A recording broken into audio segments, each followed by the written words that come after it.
बिस्मिल्लाहिर्रहमानिर्रहीम। अस्सलामुअलैकुम। मेरा नाम शुबाना है और मैं आपको किचन स्किल्स में खुश आमदीद कहती हूँ। आज मैं आपके साथ बहुत ही मज़ेदार स्ट्रॉबेरी ड्रिंक की रेसिपी शेयर करूँगी। ये बहुत ही मज़े का ड्रिंक बनता है, स्पेशली इसमें जेली भी जाएगी तो बच्चों को बहुत पसंद आएगा। इसके लिए मैंने लिया है 2 कप दूध है, 1 पैकेट स्ट्रॉबेरी जेली का, 1 कप पानी का। इससे हम जेली को तैयार करेंगे।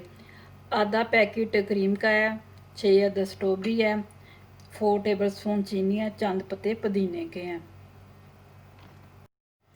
सबसे पहले हम जेली को तैयार करेंगे। इसके लिए मैं पानी को गर्म करती हूँ।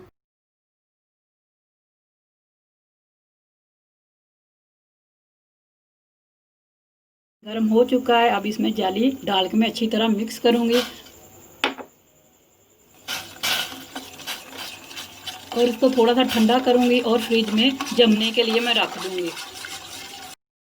जेली सेट हो चुकी है। अब मैं तमाम चीज़ों को मिक्स करके अच्छी तरह बीट करती हूँ। सबसे पहले दूध को डाल देंगे,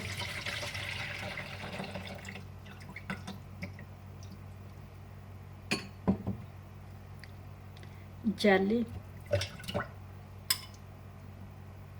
चीनी, पुदीने के पत्ते और स्ट्रॉबेरी, क्रीम।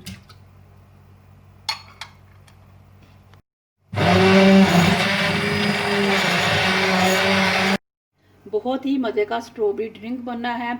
आप इसको ज़रूर ट्राई कीजिएगा, बच्चे बहुत खुश होंगे। अगर आपको मेरी वीडियो पसंद आई है तो इसको लाइक शेयर और मेरे चैनल को सब्सक्राइब कीजिए। अल्लाह हाफिज़।